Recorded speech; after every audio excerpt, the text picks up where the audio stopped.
Are you educated? Are you educated, baby? Yes, I'm educated. Okay, you know the process of मैं वही तो बच्चा कहती हूँ, पैदा अगर- करने का प्रोसीजर बताओ मुझे। अगर जैसे मैं- बच्चा पैदा करने का प्रोसीजर बताओ। मैं ये पूछना चाहता हूँ मिस्टर फादर से, चर्च का फादर से मैं पूछना चाहता हूँ कि जीसस क्राइस्ट का ग्रंथ का नाम बताओ। इसमें कोई ग्रंथ करके नहीं है। हाँ हाँ, क्या है? द गॉस्पेल ऑफ जॉन्स, वो सब क्या चीज है? बाइबल क्या चीज है?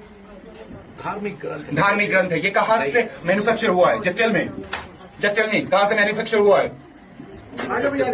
Of course it was not printed in India. Bharatvarsh में ये पैदा हुआ ही नहीं था। विदेशी क्रिश्चियन लोगों का, विदेशी भाषाओं का बाइबल हमारे इंडिया में चलेगा नहीं। हमारा क्या है? चारों वेद है, मनुस्मृति है, उपनिषद है। हम कोई भी क्रिश्चियनों का बाइबल को फॉलो नहीं करेंगे। Am I clear? बोलो ओम भूर्भुवः स्वः तत्सवितुर्वरेण्यं भर्गो देवस्य धीमहि धियो यो न प्रचोदयात्। ओके, जय Shri Ram. Jesus Christ is not ours. Jesus Christ is not ours. हमारा कौन है? राम भगवान। Am I right? It should B.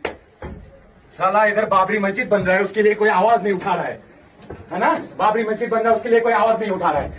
हिंदुओं का धर्म परिवर्तन होना चाहिए, है ना? Maulana Mahmood Madani is anti national, that bastard should be arrested. बोल सकते हो ना? हम धर्म परिवर्तन करवाएंगे। Why baby? हमारा जीसस क्राइस्ट। जवाब दे भाई, जवाब दे। ओके, सबके सामने पूछ रहा हूं इसको। मदर मैरी, जीसस क्राइस्ट को पैदा करने वाला मदर मैरी कैसे प्रेग्नेंट हुई थी बताओ? I am waiting. घड़ी नहीं है फिर भी बोल रहा हूं। भैया, जीसस क्राइस्ट कैसे पैदा हुआ था बताओ? पवित्र आत्मा के द्वारा। अरे तू बिना सेक्स के बच्चा पैदा कर सकता है? वही तो परमेश्वर का पवित्र पुत्र आत्मा के तभी है द्वारा। ना, क्योंकि पवित्र आत्मा का इंसान के अंदर पाप वो है। नहीं घुसेगा तो बच्चा मेरे कैसे भाई, पैदा होगा? पाप से अगर पाप से जन्मा हुआ व्यक्ति कभी भी पाप से छुटकारा नहीं दे सकता, है ना? Yes. तो इसलिए परमेश्वर की आत्मा ये जो बायोलॉजिकल जो होता है उसके द्वारा पैदा नहीं हुआ है। ठीक है Oh, ना? really? हाँ, Can you explain this to the gynecologist? You baby? Yeah, Are you educated? Are you educated, baby? Yes, I'm educated. Okay, you know the process of मैं वही तो बच्चा कहती हूँ, पैदा अगर- करने का प्रोसीजर बताओ मुझे। अगर जैसे मैं- बच्चा पैदा करने का प्रोसीजर बताओ भाई मुझे। मेरी सुन तो सही। मैं जैसे पैदा हुई हूँ, अब कैसे पैदा हुई बताओ? आपको कैसा? अरे मम्मी पापा के मिलने से पैदा हुए ना, साफ बताओ खुल के। अरे सांड और गाय मिलेगा तभी तो बच्चा पैदा होता है ना। खुल के बोल रहा है फिर। अरे क्या सारे- करेगा वो फिर? तो आप बीच में क्यों बोल रहे हो? बैठ जाओ वहीं वो बैठो। मसला- ये जवाब देना, ये यहाँ पे खड़ा होकर सबका कॉन्फ्रेंस करना। Hi friends, good morning.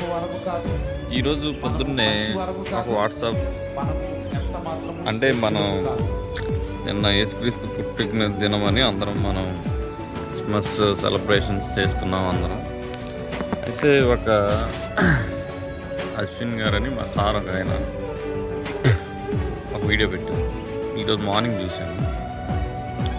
చూస్తే దాంట్లో భయంకరంగా దేవుణ్ణి దూషించడం, దేవుడి పుట్టుక కోసం మాట్లాడడం, ఇట్లాంటి ఆర్ఎస్ఎస్ టీంకి సంబంధించిన గుంపు ఏదైతే ఉందో దేవుణ్ణి దూషించడం, యేసుప్రభు ఎలా పుట్టాడు అట్లా చాలా భయంకరంగా వర్స్ట్గా మాట్లాడాడు. ఆ వీడియో మీకు పెడతాను చూడండి.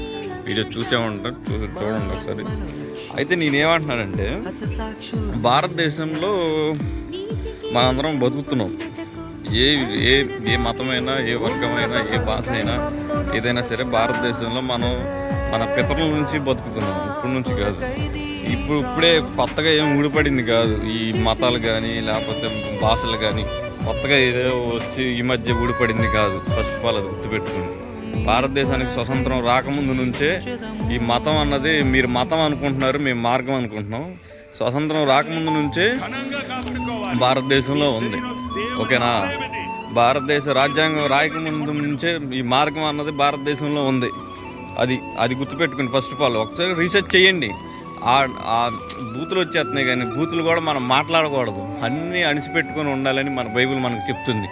వీళ్ళ ఏమి చెప్తున్నాయి, వీళ్ళ గంధాలు నరికేయాలి, పొడి చేయాలి, ఇవే చెప్తాయేమో మరి నాకు అర్థమవుతుంది. ఏంటో మరి భారతదేశం అంటే ఒక హిందువులది అన్నట్టు బిహేవ్ చేస్తున్నారు. అది భయంకరంగా ఒక స్త్రీని చూడు, స్త్రీ దగ్గర మాట్లాడకూడదు కాదు. అది ఏమంటున్నాడంటే, వీడు ఒక నీకు చదువుకున్నావా, నువ్వు చదువుకుంటే పిల్లలు ఎలా పుడతారో తెలియదా అని అంటున్నాడు. సన్నాసి దద్దమ్మ.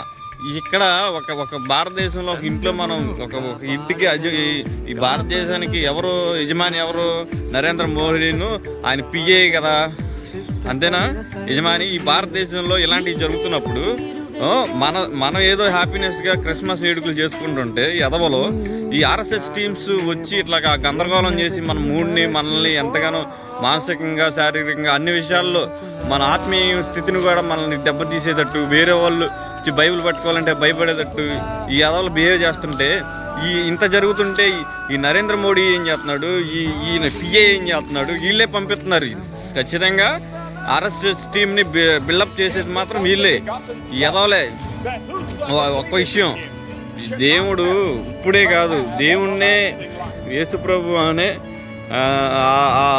ఏదైతే అప్పుడున్న గవర్నమెంట్ అణిచివేత గురివేసి లేకపోతే ఆయనకి సిలివేసి ఆయన ఇబ్బంది పెట్టారు, అది పెద్ద దేవుడే సహించినప్పుడు మేము సహించడానికి పెద్ద ప్రాబ్లం ఏం కాదు. కాకపోతే ఇది అన్యాయం, ఇది తప్పు, 100% ఇది అన్యాయం, ఇది తప్పు. ఎందుకంటే ఇప్పుడు కొత్తగా వచ్చింది కాదండి, మీ ప్రభుత్వం వచ్చింది 2014 నుంచే మీ ప్రభుత్వం వచ్చింది. మీకు 2014 నుంచే మీ ప్రభుత్వం వచ్చిన దగ్గర నుంచి కూడా ఈవీఎంలు ట్యాంపర్ చేసుకుంటూ మీ ప్రభుత్వాన్ని నిలబెట్టుకుంటున్నారు తప్ప మీరేదో కొత్తగా మీరేదో మీ అంతరికి మీరే ఇచ్చేసినట్టు ఫీల్ అవ్వకండి. ఎందుకంటే అంతకుముందు క్లియర్గా అర్థమవుతుంది కదా, ఆంధ్రప్రదేశ్లో జగన్ మీకు సపోర్ట్ చేస్తే జగన్ గెలిచాడు, చంద్రబాబు పవన్ కళ్యాణ్ మీకు సపోర్ట్ చేస్తే పవన్ కళ్యాణ్ గెలిచారు. ఇట్లాగా ఈవీఎం ట్యాంపరింగ్ ద్వారానే మాత్రమే ఈ బీజేపీ పార్టీ అన్నది మాత్రం ఉంటుంది, అది గుర్తుపెట్టుకోండి.